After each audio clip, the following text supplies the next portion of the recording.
معاملات سے لے کر روحانی، اخلاقی، قلبی اور قرب الہی کے معاملات تک کو جو چیزیں نقصان پہنچاتی ہیں ان میں ایک بڑی چیز غفلت ہے۔ ایک لفظ ہوتا ہے جو ہمیں اکثر سننے کو ملتا ہے کہ آپ کی توجہ نہیں ہے۔ یہ ڈھیر سارے لوگوں کا مطالبہ ہوتا ہے، اہل خانہ بھی مطالبہ کرتے ہیں، کئی موقع پر والدین بھی مطالبہ کرتے ہیں، غرباء بھی مطالبہ کرتے ہیں کہ امیروں کی ہماری طرف توجہ نہیں ہے۔ اور یہ بڑی لازمی سی بات ہے کہ کسی چیز پر جب توجہ رہتی ہے تو وہ چیز بہتر ہو جاتی ہے، اور جب عدم توجہی کا لوگ مظاہرہ کرتے ہیں تو وہ معاملہ خراب ہو جاتا ہے۔ یہ جو عدم توجہ ہے اسی کو غفلت کہتے ہیں، اور جب انسان کے مزاج پر غفلت طاری ہوتی ہے اور غفلت اس پر پوری طرح غلبہ کر لیتی ہے تو پھر اس کی زرخیز زمین کو وہ بنجر کرتی ہے۔ غفلت انسانی دل کے لیے بڑی نقصان دہ چیز ہے اور انتہائی تکلیف اور ضرر کا باعث ہے۔ دلوں پر جو قحط نازل ہوتا ہے، قحط، ویران ہو جاتے ہیں دل، اور جو دلوں پر خشکی نازل ہوتی ہے کہ طبیعتیں خشک ہو جاتی ہیں، یہ غفلت کی وجہ سے ہوتی ہے۔ جو لوگ غافل ہو جاتے ہیں نا، اپنے معاملات کا دھیان نہیں رکھتے، دیکھیں نا، آپ کو کھانا کھاتے بھی غافل نہیں ہونا چاہیے۔ اگر کھانا بھی غیر معتدل کھا لیا جائے تو وہ انسان کی طبیعت کے لیے باعث ضرر بن جاتا ہے، نقصان کا باعث بنتا ہے۔ بات کرتے ہوئے بھی غافل نہیں ہونا چاہیے، کئی دفعہ جملے ایسے نکل جاتے ہیں جو انسان کے لیے پھر شرمندگی کا باعث بنتے ہیں۔ انسان کو غافل ہو کر کوئی کام نہیں کرنا چاہیے، غافل ہو کر، مدہوش اور بے ہوش ہو کر نہیں۔ غفلت دل کو ویران کرتی ہے، طبیعت میں خشکی لاتی ہے۔ غافل کبھی نہ بنے۔ قرآن مجید فرقان حمید نے ارشاد فرمایا کہ اقترب للناس حسابہم، فرمایا لوگوں کے حساب کا وقت قریب آ گیا، وہم فی غفلۃ معرضون، اور وہ ابھی بھی غفلت میں منہ پھیرے ہوئے ہیں۔ ٹائم آ گیا حساب دینے کا، لیکن وہ بھی غافل ہیں۔ ہمارے جو زیادہ تر نقصان زندگی میں ہوئے ہیں وہ صرف ہماری غفلت کی وجہ سے ہوئے۔ ہم نے چیزوں پر توجہ نہیں دی، چیزیں گڑبڑ ہو گئیں۔ جس آدمی نے پھول لگائے ہوں، پھل لگائے ہوں، کھیتی لگائی ہو، وہ دانہ ڈال کے پانی دے کے فارغ نہیں ہو سکتا، اسے توجہ کرنی پڑتی ہے۔ اور کسی نے کہا تھا مالی جیندے ہون تو پھر بوٹے سوکھدے نہیں، اگر موجود ہونا ان کو سینچنے والا، رکھوالی کرنے والا، تو پھر ان کی جڑیں کبھی خشک نہیں ہوا کرتی۔ ہماری جو غفلتیں ہیں یہ بڑی ضرر کا باعث ہیں، نقصان کا باعث، اور مجبوری معاف ہوتی ہے، غفلت معاف نہیں ہوتی۔ اسکول میں پڑھتے تھے، مدرسے میں پڑھتے تھے،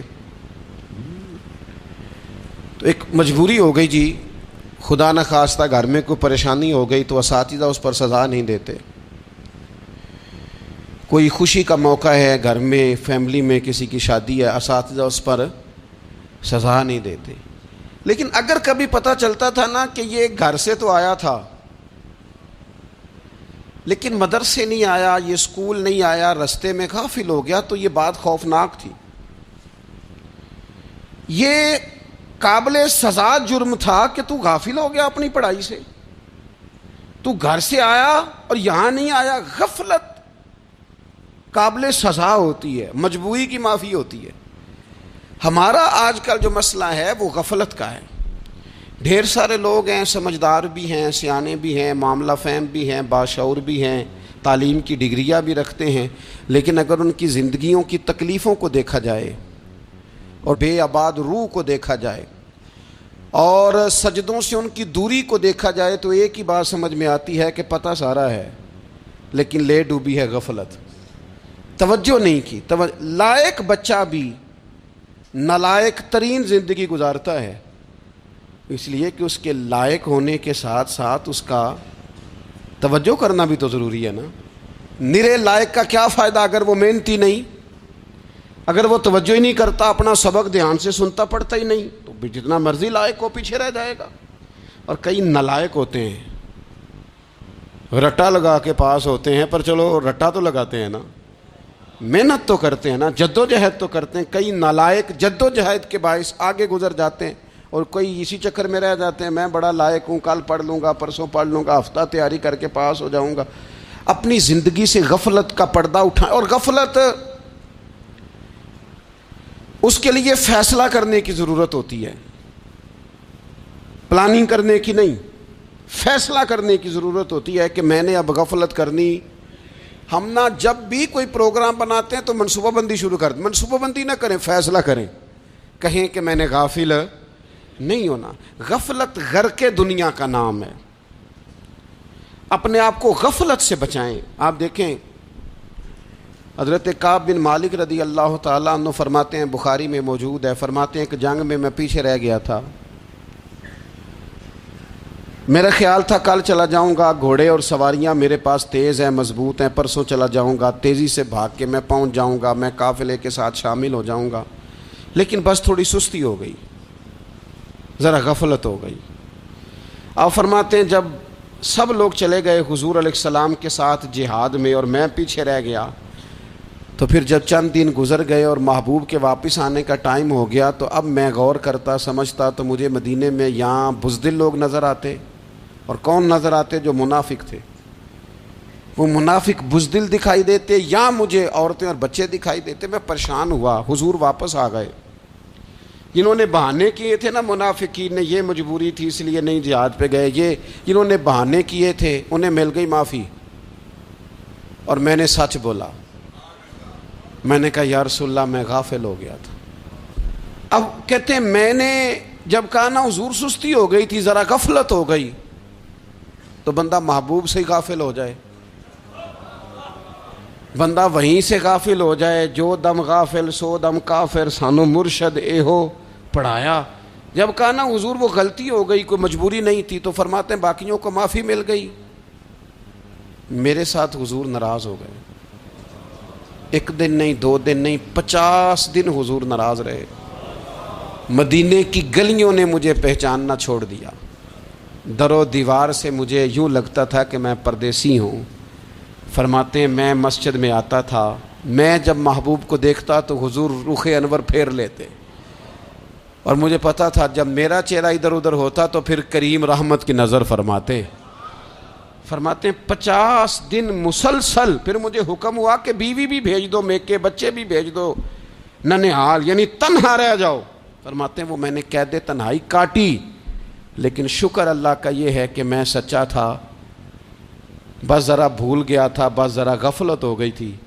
تو فرماتے ہیں پھر اللہ تبارک و تعالیٰ نے میرے اوپر فضل یہ فرمایا کہ میری توبہ کا اعلان رب نے قرآن مجید میں فرمایا۔ تو غافل نہ بنے کبھی بھی، ہمارا نا مسئلہ یہ ہے، اور آپ نے ناراض نہیں ہونا، ڈھیر سارے لوگ غافل ہو جاتے ہیں،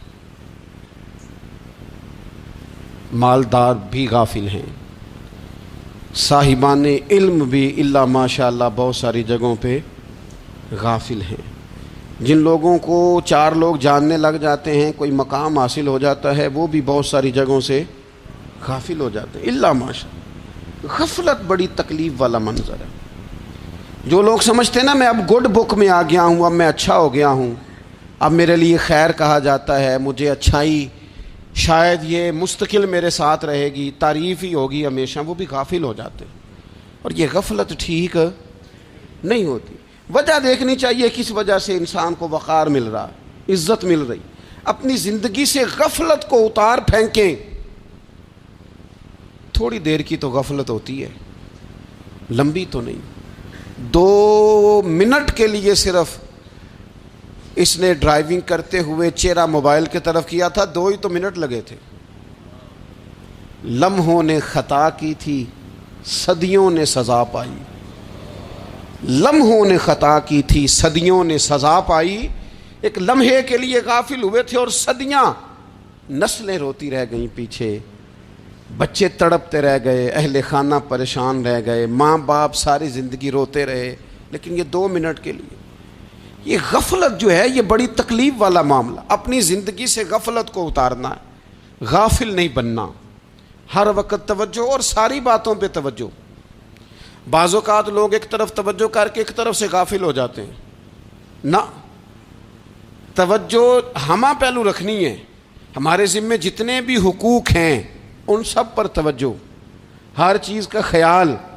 ایسا نہ ہو کہ عبادت کرتے رہ جائیں اور حقوق العباد ہم سے چھوٹ جائیں، اور حقوق العباد اتنے زیادہ ادا کریں. ایک صاحب مجھے کہنے لگے ایک دفعہ بڑے وثوق کے ساتھ کہنے لگے جی معاذ اللہ ثم نہیں جی ٹائم ملتا پھر نماز دا کی کریے، روزی کمانا بھی تو عبادت ہے نا. تو میں نے کہا آپ نے عبادت کرنا ایک حصہ قبول کیا ہے، آپ نے کل عبادت نہیں قبول کی.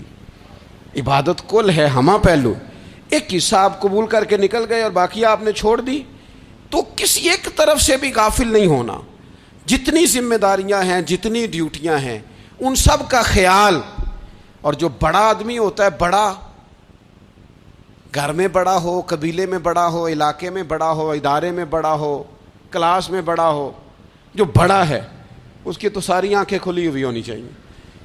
ایک ایک پر اس کی نظر ہونی چاہیے کہ میری کہاں ضرورت ہے، کہاں مجھے اشک شوئی کرنی ہے، کس کے ساتھ میں نے کس طرح محبت کا رویہ رکھنا ہے. غافل نہ بنے. اچھا جی اب کیسے پتہ چلے گا کہ ہم غافل ہیں؟ یہ کیسے پتہ چلے گا؟ آپ کسی بندے سے بھی پوچھ لیں حالات کیا ہیں تو کہتا ہے اللہ کا شکر ہے کبھی کسی کا دل نہیں دکھایا، اللہ کا شکر ہے جی زمانہ ہو گیا 5 نمازیں پڑھتا ہوں، اللہ کا شکر ہے جی. کیسے پتہ چلے گا غافل ہیں؟ پہلی علامت ہمارے علماء اور صوفیاء نے غافل بندے کی لکھی ہے. اس آئینے میں نے اور آپ نے اپنا آپ دیکھنا ہے. غافل بندے کی پہلی علامت یہ ہوتی ہے کہ وہ دنیاوی کاموں میں چست ہوتا ہے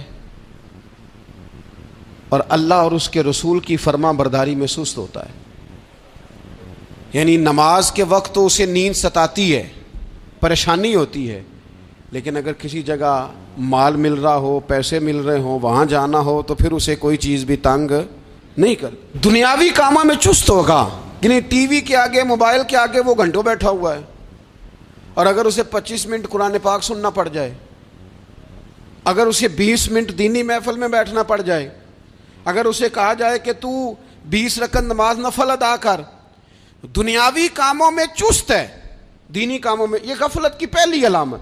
پھر ذاتی معاملات پہ پیسہ خرچ کرنا ہو تو ڈھیر سارا ہے، کسی غریب کی مدد کرنی ہو تو.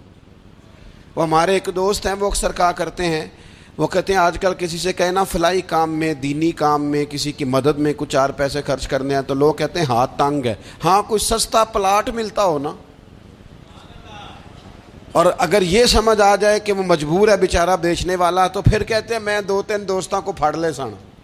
ذاتی کاموں میں جب بندہ چست ہو اور دینی کاموں میں سست ہو تو مطلب یہ ہے کہ بندہ غافل ہے. پہلی علامت غفلت کی. اور غفلت کی دوسری نشانی یہ ہے کہ انسان گناہ کے کاموں کو معمولی سمجھنے لگ جاتا ہے. یہ غافل بندے کی نشانی ہے. گناہ کو معمولی سمجھتا ہے، چھوٹا سمجھتا ہے. آج کل لوگ کہتے نہیں میں کو اکیلا کر رہا ہوں، ساری دنیا ہی کرتی ہے. اور جناب کیا ہو گیا، اگر یہ غلطی ہو گئی تو بندے سے ہو ہی جاتا ہے.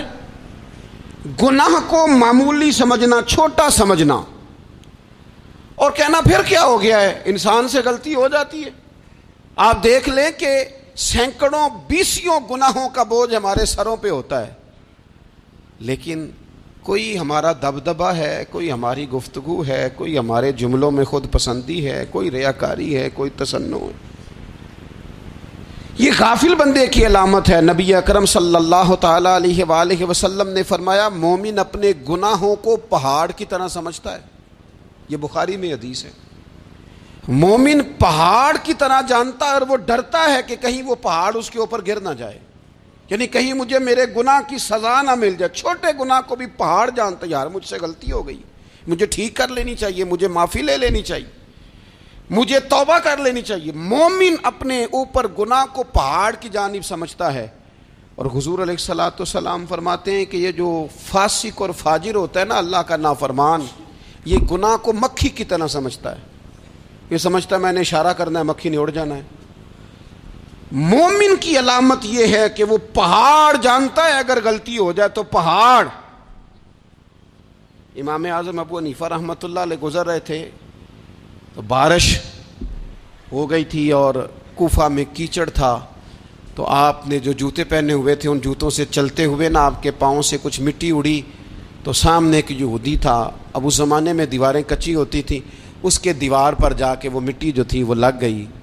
اب امام صاحب بڑے پریشان ہوئے کہ میں نے اس کی دیوار کو آلودہ کر دیا۔ یہاں تو لوگ اپنی اینٹیں رکھتے رکھتے کئیوں کی دیواریں توڑ ہی دیتے ہیں، اور پھر وہ اس پر ماننے کو بھی تیار نہیں ہوتے، تسلیم کرنے کو بھی تیار نہیں ہوتے۔ وہ کہتے ہیں پھر کیا ہو گیا، اب ہمارا یہاں گھر ہے تو ہم نے ٹرالی منگوانی نہیں تھی، ہمارا حق بنتا تھا۔ امام صاحب کے پیروں سے ذرا کیچڑ اڑا، یہودی کی دیوار پہ لگا، اس کی کچی دیوار تھی۔ امام صاحب پریشان ہو گئے، سوچنے لگے کہ اگر میں دیوار سے یہ کیچڑ اتارتا نہیں تو یہ بھی زیادتی ہے، میں نے اس کی دیوار کو گدلا کر دیا، اور اگر میں اتارتا ہوں تو کچھ مٹی اس کی دیوار کی بھی اتر جائے گی، کچی دیوار ہے، یہ بھی زیادتی ہے۔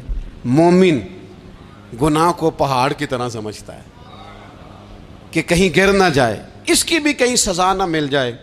امام صاحب نے اس کے دروازے پہ دستک دی، وہ باہر آیا تو اتفاق سے وہ آپ کا مقروض بھی تھا، اس نے پیسے دینے تھے۔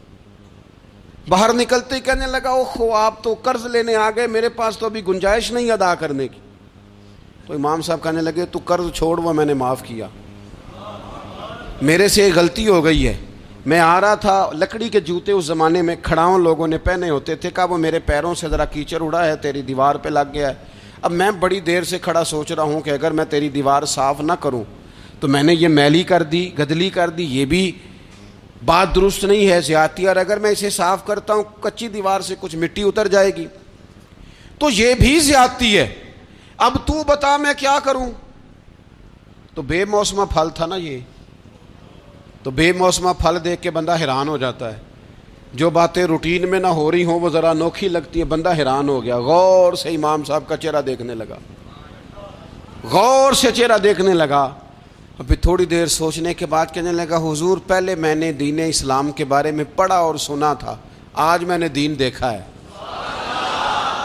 پہلے میں نے سنا تھا کہ دین اسلام اس طرح کا ہے، آج میں نے دین ہم نہ پوری دنیا کے کافروں کو دین سنانا چاہتے ہیں، دکھانا نہیں چاہتے، ہم نیک نظر آنا چاہتے ہیں، نیک بننا نہیں چاہتے، ہم نیک نظر آنا چاہتے۔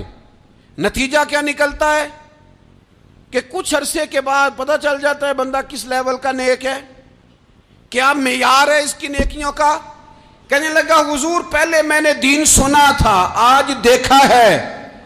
آپ وہ مٹی کی دیوار پر جو کیچڑ لگ گیا ہے، دیوار کو بعد میں صاف کیجئے گا، پہلے کلمہ پڑھائیں تاکہ میرے اندر کا کفر صاف ہو جائے، مجھے مسلمان کر دیں۔ تو غافل آدمی جو ہوتا ہے نا وہ پھر تیسری بات، جب بندہ بہت زیادہ غافل ہو جاتا ہے پھر اعلانیہ گناہ کرنے لگتا ہے۔ ایک گناہ پھر اس کا اظہار گناہ، ایک بندہ حدیث پاک میں آتا ہے، ایک بندہ رات کو کوئی غلطی کرتا ہے، اللہ تعالیٰ اس پہ پردہ ڈال دیتا ہے، لیکن وہ سویرے خود لوگوں کو بتاتا پھرتا ہے میں نے یہ کیا، میں نے یہ کیا۔ جب آپ اظہار گناہ کرتے ہیں نا تو سامنے والا بھی دلیر ہوتا ہے، کہتا ہے اس نے کیا میں کر لوں گا تو پھر کیا ہوا۔ ہمارے علماء نے لکھا ہے کسی کی نماز قضا ہو جائے تو کسی کو بتائے نہ، قضا پڑھ ڈالے، اس کا جگہ جگہ ذکر نہ کرے۔ جب آپ کہیں گے نا میری قضا ہو گئی تو آپ کے ساتھ رہنے والا بچہ دوست سمجھے گا یار اس کی قضا ہو گئی ہے تو میری بھی ہو جائے گی تو کیا ہوا۔ گناہ کرنا بھی گناہ ہے اور گناہ کا اظہار بھی گناہ ہے۔ نبی اکرم صلی اللہ تعالی علیہ وآلہ وسلم نے ارشاد فرمایا میری ساری امت کو معافی مل جائے گی سوائے ان لوگوں کے جو اعلانیہ گناہ کرتے ہیں۔ یہ بخاری مسلم دونوں میں حدیث موجود ہے۔ جو اعلانیہ گناہ، جنہوں نے خود ساری دنیا کو گواہ بنا لیا میں نے یہ بھی جرم کیا، یہ بھی کیا، یہ بھی کیا، یہ بھی کیا، خود انہوں نے لوگوں کے، بہت بڑے غافل آدمی کی علامت ہے کہ گناہ کرے اور پھر اوپر سے اعلانیہ گناہ کرے، اتنا بڑا جرم کرے۔ پھر چوتھی علامت اگر ہم دیکھنا چاہیں کہ ہم غافل تو نہیں، تو غافل بندے کی چوتھی علامت یہ ہوتی ہے کہ وہ فضول کاموں میں وقت بڑا ضائع کرتا ہے۔ فضولیات میں ادھر بیٹھے ہیں ادھر بیٹھے ہیں، یہاں گپ شپ ہو رہی ہے، وہاں موبائل دیکھا جا رہا ہے، پھر کچھ ٹائم ملا ہے تو پھر کہیں دور دراز کسی ہوٹل پہ کھانا کھانے چلے گئے، پھر کچھ ٹائم ملا تو چلو نکلتے ہیں ذرا کوئی ہفتہ سیر کر آتے ہیں، یہاں گپ شپ ہے، فلاں کو ڈسکس کر لیتے ہیں، فلاں کے بارے میں بات کر لیتے ہیں، سیاسی تبصرے کر لیتے ہیں، یہ تھوڑی گفتگو ہو جاتی، چلے محلے داروں پہ تبصرہ شروع کرتے ہیں، کون روٹی زیادہ کھا رہا ہے اور کس کے پاس پیسے زیادہ آ گئے، چلو جا کے پتہ کرتے ہیں۔ حالانکہ یہ پتہ نہیں کرنا چاہیے تھا، پتہ تو اس کا کرنا چاہیے تھا جو بیچارہ کل سے بھوکا ہے، خبر تو اس کی رکھنی چاہیے تھی جس بیچارے کے گھر میں بچوں کے لیے پہننے کو کپڑے موجود نہیں ہیں۔ اس پر تبصرہ یہ کرتے ہیں کہ یہ محنت کیوں نہیں کرتے، اور اگر کسی پر اللہ عطا کر دے پھر حساب ضرور لگاتے ہیں کہ ذرا معلومات کرو یہ اتنی جلدی آگے کیسے نکل گئے۔ غافل بندے کی علامت ہے وقت کا ضائع کرنا اور فضول کاموں میں ضائع کرنا اور بلا وجہ ضائع، اور ایسے سوالات کرنا جن کی ضرورت ہی کوئی نہیں، بالکل ضرورت ہی نہیں، کوئی مطلب ہی نہیں، لیکن ہم لوگ وقت ضائع، یہ غفلت کی علامت، غفلت۔ اللہ والوں کی علامت کیا تھی؟ ایک بات انہوں نے زندگی میں لے لی، سیکھ لی، پھر ساری زندگی اسی